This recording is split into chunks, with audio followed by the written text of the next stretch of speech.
Alright, so this video took a while too. I'm sorry. I got distracted by a lot of other stuff. But I'm here to kind of fill in what happened between, like I explained in the finale episode, like what happened between episode 14 and 15, the things that we couldn't see, like, I don't know, the broadcast just disappeared. I don't know what happened. Literally, I don't know what happened. I wish I could just do it again, but that was gonna take too long to kind of go back, play it all again.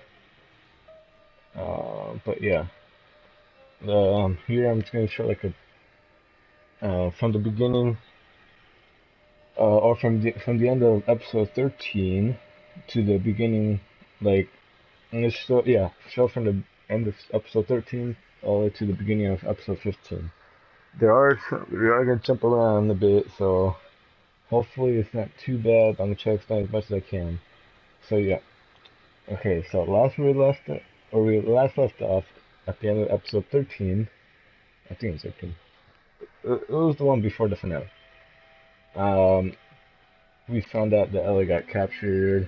Oh no, we didn't find out, but Joel finally woke up from like from I don't know, being unconscious from his wound, and yeah, he finally got up. He's looking for Ellie. He's anxious. You run out.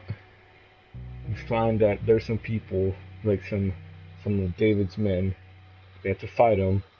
While you're fighting them, Joe keeps yelling, "Where is she?" and stuff like that.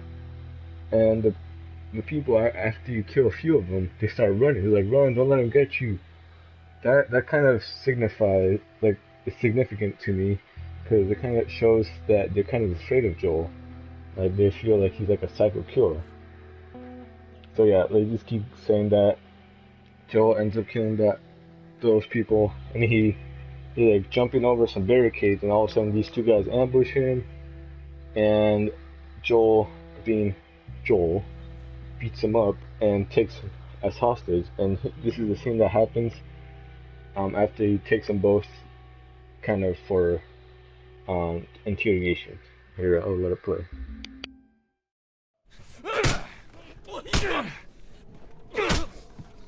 What the? You wait here. Now, the girl. Is she alive? What girl? I don't know no girl. Fuck! Focus right here, right here. I'll pop your goddamn knee off. The girl. She's alive. She's David's newest pet.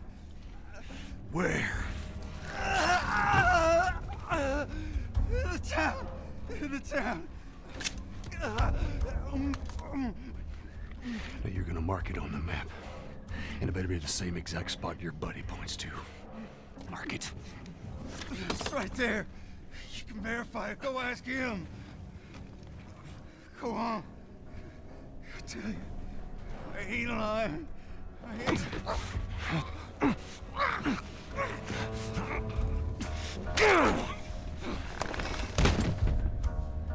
Fuck you, man. He told you what you wanted. I ain't telling you shit. That's all right. I believe it. No, wait! Wakey, wakey. Come on. Let's go! Stop!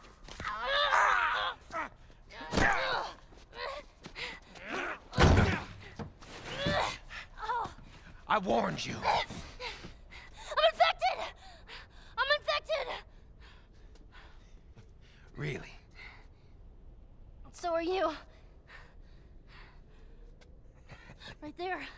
Roll up my sleeve. Look at it! I'll play along.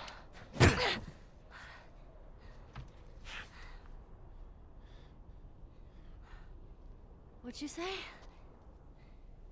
Everything happens for a reason, right? What the hell is that? She would have turned by now. It can't be real. Looks pretty fucking real to me.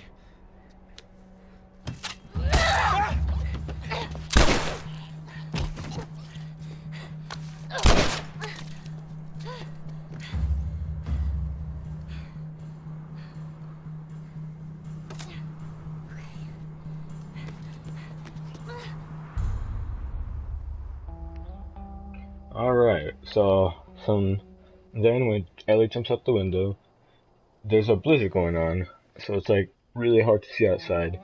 But you gotta basically just make your way through a bunch of buildings, through some streets with this blizzard, and there's David's men looking for you. And you kinda have to sneak by them. You could try to take them out. It'd be a little hard, but probably the best choice is just go past them. And yeah, like use the blizzard to your advantage and stuff. And yeah, so you sneak past. It's like kind of long, that whole process. And then at the very end, you jump into like this building to kind of take cover from the blizzard. And it turns out to be this like giant steakhouse restaurant. It's like really big, bunch of tables and stuff, and there's no one in there. You kind of think like, huh, why is it just this empty room, this giant room with nothing? Actually, there's 3 health kits in there, 3 free health kits. So if you ever need health kits, there you go. But you're gonna need them because as soon as you try to leave the steakhouse, David comes in, stops you, and this is basically a boss fight. You have to. David takes the gun if you had one. If you took one from the people, from his men, David takes your gun if you had one. If you didn't, then probably just pushes you out of the way. Or he pushes you back into the restaurant and locks the door, and that's like the only way out. But then in the process, he knocks over this candle or something and starts lighting fire to like the front of the steakhouse, and like the whole thing is pretty much made of wood, which kind of sucks because it can't catch fire. But then the boss fight initiates.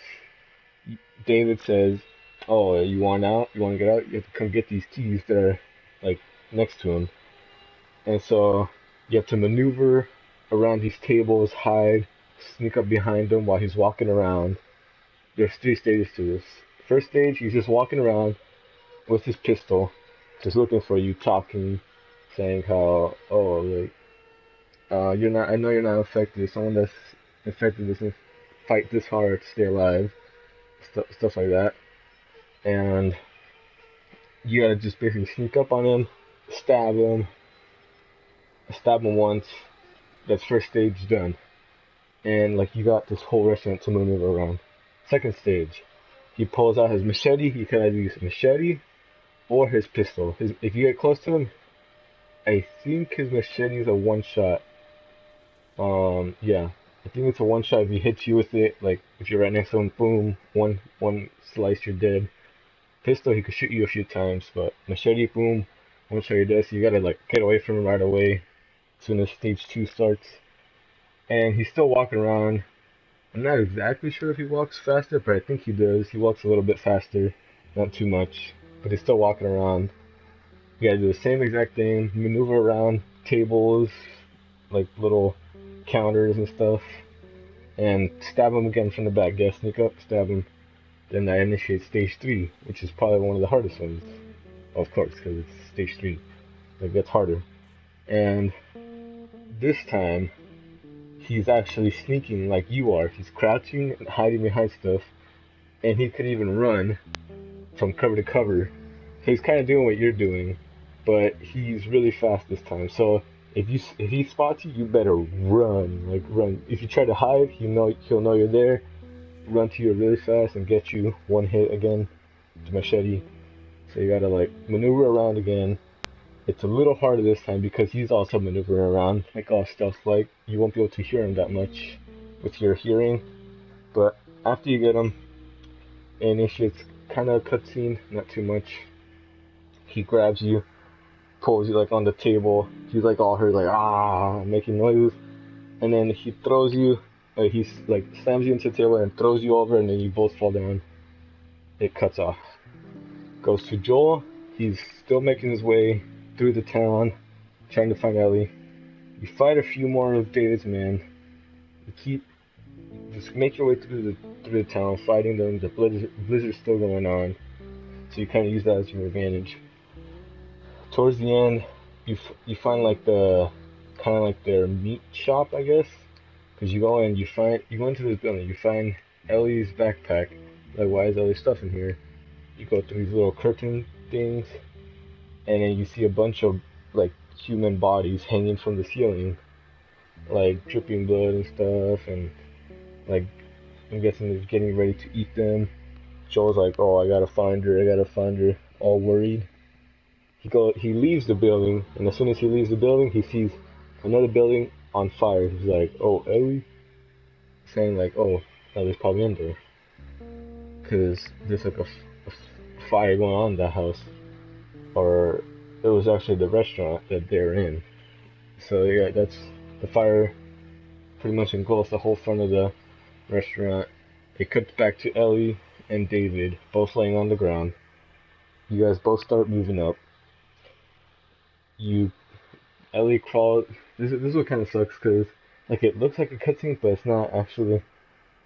It's not actually like part of the cutscene, but you crawl up to your hands and knees. Ellie spots like a machete under like one of the seats in the restaurant. You have to crawl over as Ellie, and you can hear him to your left, like you could hear him getting up, like making noises and stuff, getting up. And then as soon as you're about to get to the machete, boom, he kicks Ellie, and then he starts like talking, saying, like, "Oh, you got some heart in you and stuff," or something like that. I forgot what he says. And then he's like, "Oh, you could just give up now," and then you have to keep crawling. You're like, "Oh, I guess not," and then boom, kicks you again. But you're like really close to the machete. He turns you over on your back. He starts like choking you, thinking like, "Oh, you think you know me and stuff." And then as he's doing that, Ellie's reaching to the machete. She's got it. She's like barely touching it, and you gotta press triangle.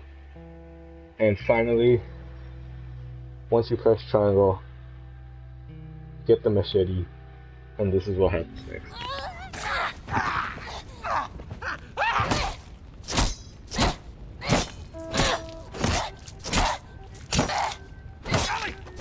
Stop! Fucking touch me! It's okay.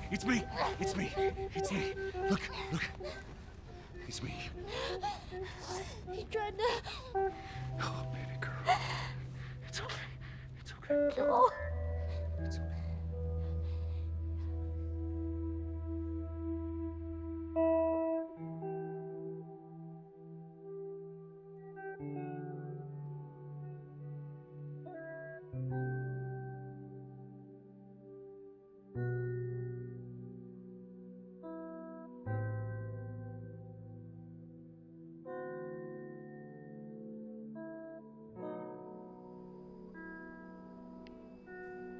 It's a pretty tough scene. Then after that, it goes straight into spring. It says boom. After that block screen says spring at the bottom right. It goes to Ellie looking at a wall of a deer, and she seems kind of like distant. Like she's not responding when the first time Joel says something. And by the way, they've made it to Salt Lake City, the place where that Firefly mentioned. And they're like in this highway. They see like there's a hospital next stop and stuff. And they start walking down. They have a few conversations. Joel talks about how he wants to teach Ellie how to play guitar.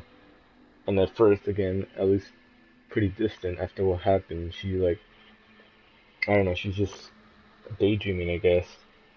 And she doesn't respond to Joel at first. And you have to say, "Ellie, come on," and stuff.